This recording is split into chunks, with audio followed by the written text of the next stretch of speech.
నూలులో శతాబ్దాల గౌరవం, పట్టు పరంపరకు ప్రతీక, సంప్రదాయానికి శాశ్వత చిరునామా Sakhi. Hi sir. Hi sir, depression యాంగ్జైటీలో అందరికి సిమ్టమ్స్ ఏంటి, అదెందుకు ఇలా అన్ని కొంచెం మినిమం ఇన్ఫర్మేషన్ అయితే ఈ పార్టీకి ఉంది. ట్రైన్ కింద సూసైడ్ చేసుకున్నారు కదా ఇద్దరు పిల్లలతో ఒక తల్లి. ఆ కేసులో చేతిలో బాటిల్ పెట్టుకొని, అంటే బాటిల్ పెట్టుకుందంటే దాహం వేస్తుందేమో అన్న మైండ్ సెట్ తో ఉన్నట్టే కదా. సో ఇంకా వేరే ఏమైనా కొత్త ఇన్నోవేషన్స్ ఏమైనా వచ్చాయా సార్? ఎలా తెలుసుకోవాలి? అంటే చాలా మంచి కోఇన్సిడెన్స్ అని అనుకోవచ్చమ్మా. దురదృష్టకరమైన సంఘటన కానీ ప్రజలకు ఒక ఎక్స్ప్లెనేషన్ ఇవ్వడానికి ఒక మంచి కోఇన్సిడెన్స్ కింద మనకి ఇది ఈ రోజు ఉపయోగపడుతుంది.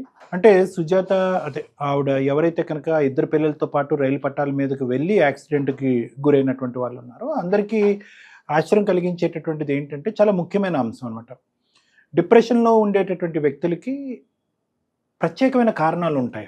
ఎందుకంటే ఏదన్నా న్యూస్ ఛానల్ మీరు చూడండి, ఏదన్నా న్యూస్ ఛానల్ చూడండి, కారణాల గురించి పోలీసులు చెక్ చేస్తున్నారు, డైరీలు ఎతికారు, ఇంట్లోకి వెళ్ళారు రైల్వే పోలీసు, తర్వాత దుబాయ్లోనో ఎక్కడో మిడిల్ ఈస్ట్లో ఉన్న భర్తతో మాట్లాడారు, ఇలాంటి కారణాలు దొరకలేదు. సో మనం ప్రత్యేకంగా ప్రేక్షకులకు చెప్పేది ఏంటంటే డిప్రెషన్ అనేటటువంటి మనోవ్యాధికి కారణాలు ఉండవలసిన, ఖచ్చితమైనటువంటి కారణాలు ఉండవలసినటువంటి అవసరం లేదు. ఓకే, సో పర్సనల్ ప్రాబ్లమ్స్ అట్లా ఇట్లా ఉండాల్సిన అవసరం లేదు. ఓన్లీ 10 to 15% కేసెస్లోనే డిప్రెషన్కి కారణాలు ఉంటాయి. మిగతా 80 to 85% కేసెస్లో అసలు కారణాలు లేకుండా, అంటే మనకు ఇంకా ఇప్పటికీ కూడా మనం ఆ ఆలోచనలోంచి, ప్రత్యేకంగా మన కల్చర్లో, మన ఇండియన్ కల్చర్లో ఆ ఆలోచనలోంచి బయటకు రాలేకపోతున్నాం. ఏంటంటే అన్నీ ఉన్నాయి కదా, నీకేం డిప్రెషన్, మీ ఆయన ఉద్యోగం చేసుకుంటున్నాడు, దుబాయ్లో ఉన్నాడు, డబ్బులు సంపాదిస్తున్నాడు, నువ్వు హెచ్ఆర్ జాబ్ అనేటటువంటి ఆలోచనలోంచి ఎప్పుడైతే మనం బయటకు వస్తామో అప్పుడు డిప్రెషన్ అనేటటువంటి దాన్ని ఈజీగా పసిగట్టగలం. ఎందుకంటే అన్నీ క్షుణ్ణంగా విశ్లేషించారు పోలీసులు కానీ, చుట్టాలు కానీ. వీళ్ళు ఏ కారణం దొరకపోయేటప్పటికి ఈవిడ ఎప్పటి నుంచో ఒక మనోవేదనలో ఉంది, కారణంతో కూడినటువంటి మనోవేదన కాదు, ఒక విధమైన డిప్రెషన్, ఒక ఆలోచన, ఒక బాధ, ఒక బెంగ, అది ఒంటరితనం వల్ల వచ్చిందా దేనివల్ల అనేది. కానీ ఆవిడ సూసైడ్కి మాత్రం చాలా వరకు సమాజంలో జరిగే 80 to 90% సూసైడ్స్కి కారణం, అది పిల్లలైనా పెద్దవాళ్ళైనా ఎవరైనా కూడా, డిప్రెషన్ అనేటటువంటి మనోవ్యాధి. ఆ డిప్రెషన్కి ఒక కారణం ఉండొచ్చు, ఉండకపోవచ్చు. అంటే సింపుల్గా చెప్పాలి అంటే ఏంటంటేనమ్మా, ఇన్నోవేషన్స్ అంటే చాలా వచ్చినాయమ్మా. ఏంటంటే ట్రీట్మెంట్లు, ఎలాంటి ట్రీట్మెంట్లు, ఏమేమి చేయొచ్చు అనేటటువంటిది ఇప్పుడు అత్యాధునికమైనటువంటి ట్రీట్మెంట్స్ వచ్చినాయి, మెడిసిన్స్ పరంగా కానీ, కౌన్సిలింగ్ పరంగా కానీ. కనిపెట్టడమే కష్టంలా ఉంది కదా. మంచి మాట అమ్మా, కనిపెట్టడం అనేది ఒకటి. ఎందుకంటే కనుక ఇప్పుడు ఆవిడ చేస్తుంది అనేటటువంటిది ఎవరికీ కూడా తెలియనటువంటి పరిస్థితి. బహుశా పిల్లలకు కూడా రైల్వే స్టేషన్ వరకు వెళ్ళేంత వరకు వాళ్ళు ఏం చేయబోతున్నారని తెలుసో తెలియదు కూడా నా డౌట్. ఎందుకంటే కనుక చక్కగా షూ వేసుకుంది, డ్రెస్అప్ అయ్యారు, మనిషి ముచ్చట్లు పెట్టుకుంటా పోతున్నారు, మనం చూసిన ఆ ఫోటోజ్ వరకు చూస్తే. సో ప్రత్యేకంగా ఏంటంటే కావాల్సింది డిప్రెషన్, యాంగ్జైటీ, ఇటువంటి మనోవ్యాధుల్లో నాకు ఈ ప్రాబ్లం ఉంది అనేటటువంటిది ఫస్ట్ వాళ్ళకి ఒక యాక్సెప్టెన్స్ రావాలి. నాకు ఇది ప్రాబ్లం ఉంది అనేది నెంబర్ 1 రావాలి. నెంబర్ 2 ఏంటంటే ఈ ప్రాబ్లంకి సొల్యూషన్ ఉంది అనే నమ్మకం రావాలి. మూడోది ఏంటంటే కనుక ఈ ప్రాబ్లంకి సొల్యూషన్కి నేను ఎక్కడికో ఒక చోటకి వెళ్ళాలి అనే నమ్మకం రావాలి. లేదు, వాళ్ళకి ఏమీ రాలేదు అంటే పక్కన ఉండేటటువంటి వాళ్ళు కనిపెట్టేటటువంటి పొజిషన్లో ఉండాలి. ఓకే, సో ఆ పాయింట్స్ ఏంటి సార్? తను కనిపెట్టాలన్నా, పక్కన వాళ్ళు కనిపెట్టాలన్నా మినిమం.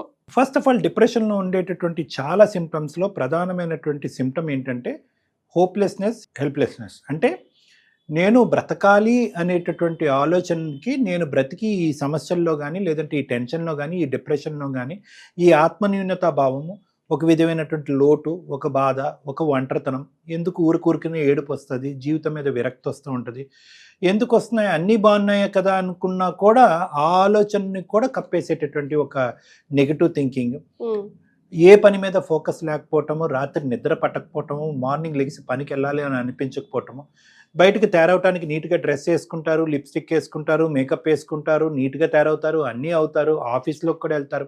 ఎందుకు ఇవన్నీ చేస్తున్నారు? మరి లోపల ఇంత భావోద్రేకాలు ఉన్నా కూడా బయటకు ఎందుకు ఆ విధమైనటువంటి యాక్టింగ్ చేస్తున్నారా?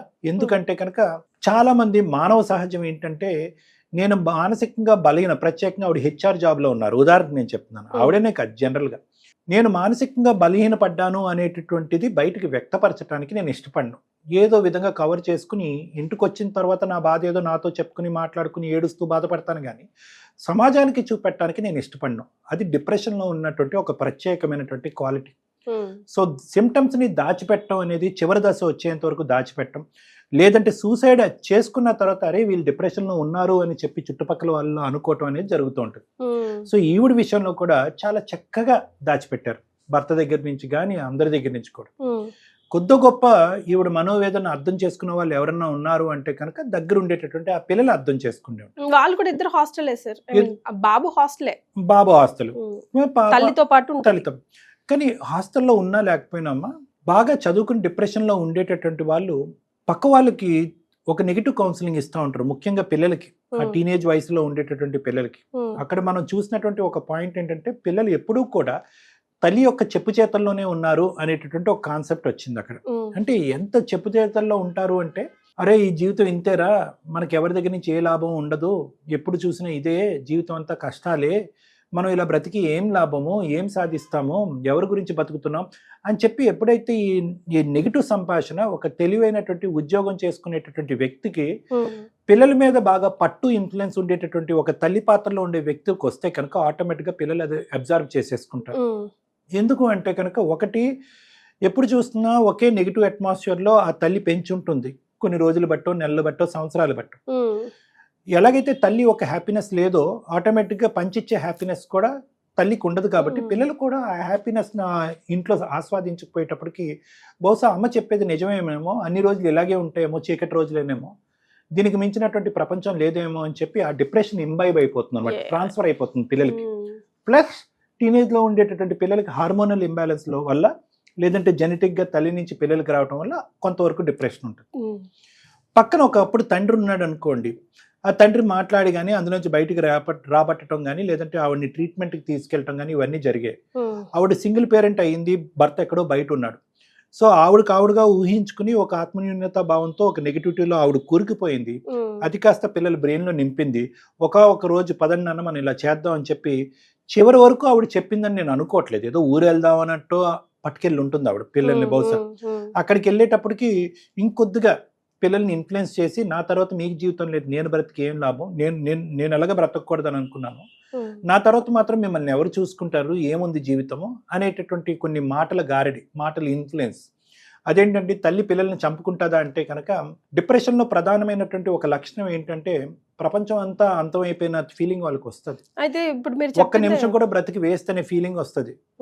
అది పిల్లలకి ఎందుకు నేను అది ఆ భయంకరమైన ప్రపంచాన్ని పిల్లలకి ఎందుకు పంచివ్వాలి, ఈ నెగిటివ్ వరల్డ్ని ఎందుకు ఇవ్వాలి, నాతో పాటు వాళ్ళని తీసుకెళ్ళిపోతే చంపిన దాన్ని నేనైనా కూడా సంతోషాన్ని ఇచ్చినటువంటి దాన్ని అవుతాను అనేటటువంటి ఫీలింగ్ వాళ్ళకి ఇవ్వటం వల్ల వాళ్ళ వెళ్ళిపోయారు. అదే దట్స్ వాట్. ఇప్పుడు ఇదే కష్టం, నేనే కష్టం, ఇంకా ఈ కష్టం మీకెందుకు అనడమే పెద్ద హార్డ్ వర్డ్ అవుతుంది వాళ్ళకి. నాతో పాటు మీరు పదనంటే ఆబ్వియస్ గా పిల్లలు దిల్ ఫాలో మదర్. ఎనీవేస్ ఇన్ఫ్లుయెన్స్ అంతగా ఉంది. మదర్ యొక్క పవర్ ఉంటుందమ్మా, ప్లస్ చదువుకున్న మదర్ పవర్ ఉంటుంది, ప్లస్ ఒక ఉన్నతమైనటువంటి ఉద్యోగం చేస్తున్నటువంటి ఒక మాట తల్లి, ఒక వ్యక్తి యొక్క మాట మీద గౌరవం ఉంటుంది పిల్లలకి, ప్లస్ పిల్లల్లో ఒక టీనేజ్ హార్మోన్స్ ఉంటుంది, ప్లస్ ఒక తప్పు చేయనటువంటి ఒక తల్లి ఈ మాట అంటుంది అంటే కనుక ఆ మాట మనం జబదాటకూడదు అనేటటువంటి ఆలోచన పిల్లలకు ఉంటుంది.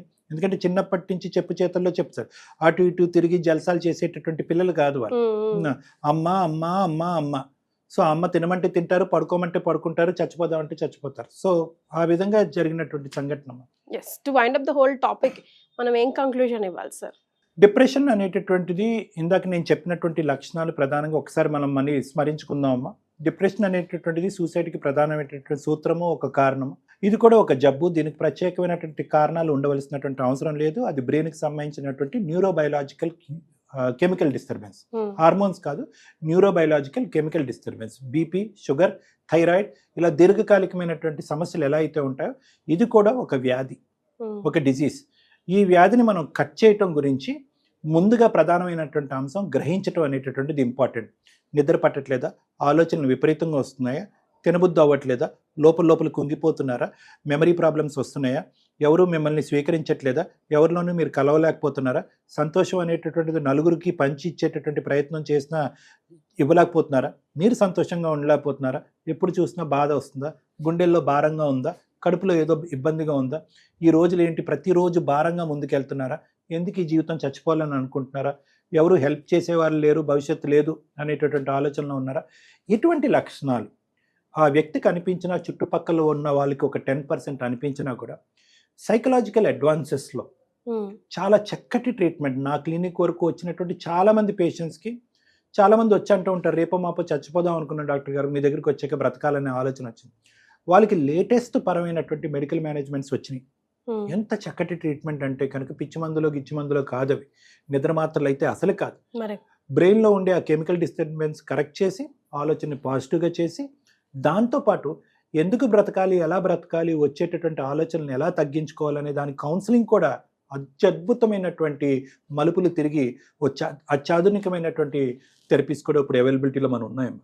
ఎస్ సార్, చాలా మంది పెద్ద పెద్ద సెలబ్రిటీసే యాక్సెప్ట్ చేసి వాళ్ళు ట్రీట్మెంట్ తీసుకుంటున్నారు. సో మీ అందరూ కూడా, మీలో ఎవరైనా, మీకైనా చుట్టుపక్కల వాళ్ళైనా కొంచెం డౌట్ వచ్చినా కూడా కొంచెం మోటివేట్ చేసి వాళ్ళని ముందడుగు వేసి డాక్టర్ కళ్యాణ్ చక్రవర్తి గారికి అప్పచెప్తే కనుక మంచి ట్రీట్మెంట్స్ అవైలబుల్లో ఉన్నాయని సార్ స్వయంగా చెప్తున్నారు.